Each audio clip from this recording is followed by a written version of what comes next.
بسم اللہ الرحمن الرحیم۔ صحیح بخاری حدیث نمبر 294۔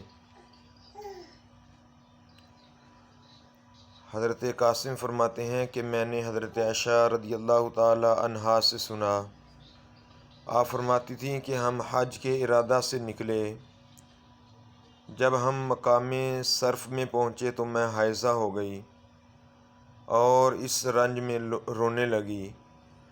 رسول اللہ صلی اللہ علیہ وآلہ وسلم تشریف لائے۔ آپ صلی اللہ علیہ وآلہ وسلم نے پوچھا، تمہیں کیا ہو گیا؟ کیا حائضہ ہو گئی ہو؟ میں نے کہا، جی ہاں۔ آپ صلی اللہ علیہ وآلہ وسلم نے ارشاد فرمایا، یہ ایسی چیز ہے جس کو اللہ تعالی نے آدم علیہ السلام کی بیٹیوں کے لیے لکھ دیا ہے، اس لیے تم بھی حج کے افعال پورے کر لو، البتہ بیت اللہ شریف کا طواف نہ کرنا۔ حضرت عائشہ رضی اللہ تعالی عنہا نے فرمایا کہ میں رسول اللہ صلی اللہ علیہ وآلہ وسلم نے اپنی بیویوں کی طرف سے گائے کی قربانی فرمائی ہے۔ صحیح بخاری حدیث نمبر 295۔ حضرت عائشہ رضی اللہ تعالی عنہا نقل فرماتی ہیں، آپ نے فرمایا، میں رسول اللہ صلی اللہ علیہ وآلہ وسلم کے سر مبارک کو حائضہ ہونے کی حالت میں بھی کنگھا کیا کرتی تھی۔ صحیح بخاری حدیث نمبر 296۔ ہشام بن عروہ نے عروہ کے واسطے سے بتایا کہ ان سے سوال کیا گیا، کیا حائضہ بیوی میری خدمت کر سکتی ہے یا ناپاکی کی حالت میں عورت مجھ سے نزدیک ہو سکتی ہے؟ عروہ نے فرمایا، میرے نزدیک تو اس میں کوئی حرج نہیں ہے، اس طرح کہ عورتیں میری بھی خدمت کرتی ہیں اور اس میں کسی کے لیے بھی کوئی حرج نہیں ہے، اس لیے کہ مجھے عائشہ رضی اللہ تعالی عنہا نے خبر دی کہ وہ رسول اللہ صلی اللہ علیہ وآلہ وسلم کو حائضہ ہونے کی حالت میں کنگھا کیا کرتی تھیں، اور رسول اللہ صلی اللہ علیہ وآلہ وسلم اس وقت مسجد میں معتکف ہوتے۔ آپ اپنا سر مبارک قریب کر دیتے اور حضرت عائشہ رضی اللہ تعالی عنہا اپنے حجرہ ہی سے کنگھا کر دیتی، حالانکہ وہ حائضہ ہوتی۔ صحیح بخاری حدیث نمبر 297۔ حضرت منصور بن صفیہ سے روایت ہے، انہوں نے بیان کیا کہ عائشہ رضی اللہ تعالی عنہا نے ان سے بیان کیا کہ نبی کریم صلی اللہ علیہ وآلہ وسلم میری گود میں سر رکھ کر قرآن پاک پڑھتے، حالانکہ میں اس وقت حیض والی ہوتی تھی۔ صحیح بخاری حدیث نمبر 298۔ ابو سلمہ نے زینب بنت ام سلمہ ان سے بیان کیا ہے کہ ان سے ام سلمہ نے کہ میں نبی کریم صلی اللہ علیہ وآلہ وسلم کے ساتھ ایک چادر میں لیٹی ہوئی تھی، اتنے میں مجھے حیض آ گیا، اس لیے میں آہستہ سے باہر نکل آئی اور اپنے حیض کے کپڑے پہن لیے۔ نبی کریم صلی اللہ علیہ وآلہ وسلم نے پوچھا، کیا تمہیں نفاس آ گیا ہے؟ میں نے عرض کیا، ہاں۔ پھر مجھے آپ صلی اللہ علیہ وآلہ وسلم نے بلا لیا اور میں چادر میں آپ صلی اللہ علیہ وآلہ وسلم کے ساتھ لیٹ گئی۔ صحیح بخاری حدیث نمبر 299۔ حضرت عائشہ رضی اللہ تعالی عنہا سے نقل کیا گیا، انہوں نے فرمایا کہ میں اور نبی کریم صلی اللہ علیہ وآلہ وسلم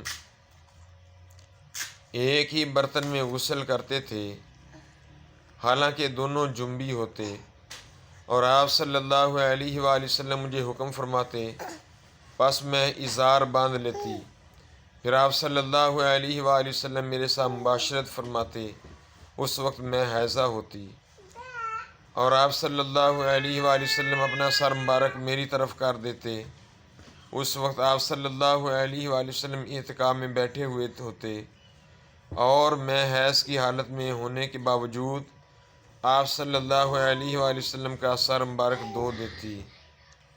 صحیح بخاری حدیث نمبر 300۔ اور آپ صلی اللہ علیہ وآلہ وسلم نے اس کے بارے میں ارشاد فرمایا، مجھے حکم فرماتے پس میں ازار باندھ لیتی، پھر آپ صلی اللہ علیہ وسلم میرے ساتھ معاشرت کرتے، اس میں حیضہ ہوتی۔ صحیح بخاری حدیث نمبر 301۔ اور آپ صلی اللہ علیہ وآلہ وسلم اپنا سر مبارک میری طرف کر دیتے۔ اس وقت آپ صلی اللہ علیہ وآلہ وسلم اعتکاف میں بیٹھے ہوئے ہوتے اور میں حیض کی حالت میں ہونے کے باوجود آپ صلی اللہ علیہ وآلہ وسلم کا سر مبارک دھو دیتی۔ صحیح بخاری حدیث نمبر 302۔ حضرت اسود بن یزید سے وہ حضرت عائشہ رضی اللہ تعالی عنہا سے بیان کرتے ہیں کہ آپ نے فرمایا، ہم ازواج میں سے کوئی جب حائضہ ہوتی اس حالت میں رسول اللہ صلی اللہ علیہ وآلہ وسلم اگر مباشرت کا ارادہ کرتے تو آپ صلی اللہ علیہ وآلہ وسلم ازار باندھنے کا حکم دے دیتے باوجود حیض کی زیادتی کے، پھر بدن سے بدن ملاتے۔ آپ نے کہا، تم میں ایسا کون ہے جو نبی کریم صلی اللہ علیہ وآلہ وسلم کی طرح اپنی شہوت پر قابو رکھتا ہو؟ صحیح بخاری حدیث نمبر 303۔ یہ حدیث حضرت میمونہ سے روایت ہے، انہوں نے کہا کہ جب نبی کریم صلی اللہ علیہ وآلہ وسلم اپنی بیویوں میں سے کسی سے مباشرت کرنا چاہتے اور وہ حائضہ ہوتی تو آپ صلی اللہ علیہ وآلہ وسلم کے حکم سے وہ پہلے ازار باندھ لیتی۔ صحیح بخاری حدیث نمبر 304۔ حضرت ابو سعید خدری رضی اللہ تعالی عنہ سے آپ نے فرمایا کہ رسول اللہ صلی اللہ علیہ وآلہ وسلم عید الاضحیٰ یا عید الفطر میں عیدگاہ تشریف لے گئے۔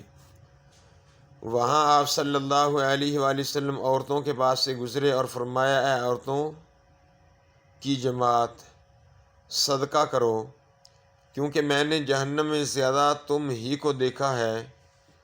انہوں نے عرض کی، یا رسول اللہ صلی اللہ علیہ وآلہ وسلم ایسا کیوں؟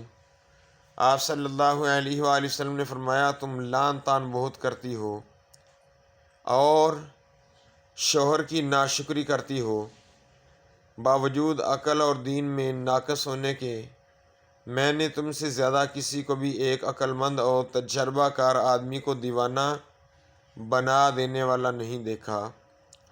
عورتوں نے عرض کی کہ ہمارے دین اور ہماری عقل میں نقصان کیا ہے؟ یا رسول اللہ صلی اللہ علیہ وآلہ وسلم، آپ نے فرمایا، کیا عورت کی گواہی مرد کی گواہی سے نصف نہیں ہے؟ انہوں نے کہا، جی ہاں۔ آپ صلی اللہ علیہ وآلہ وسلم نے فرمایا، بس یہی اس کی عقل کا نقصان ہے۔ پھر آپ نے پوچھا کہ ایسا نہیں ہے کہ جب عورت حائضہ ہو نہ نماز پڑھ سکتی ہے نہ روزہ رکھ سکتی ہے؟ عورتوں نے کہا، ایسا ہی ہے۔ آپ صلی اللہ علیہ وآلہ وسلم نے فرمایا، یہی ان کے دین کا نقصان ہے۔ صحیح بخاری حدیث نمبر 305۔ قاسم بن محمد نے وہ حضرت عائشہ رضی اللہ تعالی عنہا سے روایت کی، آپ نے فرمایا کہ ہم رسول اللہ صلی اللہ علیہ وآلہ وسلم کے ساتھ حج کے لیے اس طرح نکلے کہ ہماری زبانوں پر حج کے علاوہ اور کوئی ذکر ہی نہ تھا۔ جب ہم مقام صرف پہنچے تو مجھے حیض آ گیا۔ اس غم سے میں نے رونا شروع کر دیا۔ نبی کریم صلی اللہ علیہ وآلہ وسلم تشریف لائے۔ آپ صلی اللہ علیہ وآلہ وسلم نے پوچھا، کیوں رو رہی ہو؟ میں نے کہا، کاش میں اس سال حج کا ارادہ ہی نہ کرتی۔ آپ صلی اللہ علیہ وآلہ وسلم نے فرمایا، شاید تمہیں حیض آ گیا ہے۔ میں نے کہا، جی ہاں۔ آپ صلی اللہ علیہ وآلہ وسلم نے فرمایا، یہ چیز تو اللہ تعالیٰ نے آدم علیہ السلام کی بیٹیوں کے لیے مقرر کر دی ہے، اس لیے تم جب تک پاک نہ ہو جاؤ طواف بیت اللہ شریف کے علاوہ حاجیوں کی طرح تمام کام انجام دو۔ صحیح بخاری حدیث نمبر 306۔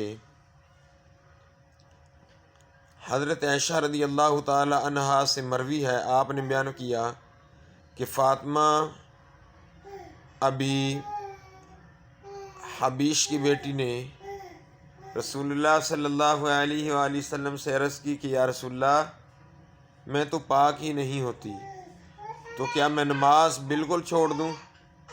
نبی کریم صلی اللہ علیہ وآلہ وسلم نے فرمایا یہ رگ کا خون ہے، حیض کا نہیں، اس لیے جب حیض کے دن جن میں کبھی پہلے تمہیں عادتاً آیا تھا یہ دن آ جائیں تو نماز چھوڑ دے، اور جب اندازہ کے مطابق وہ دن گزر جائیں تو خون دھو ڈالے اور نماز پڑھے۔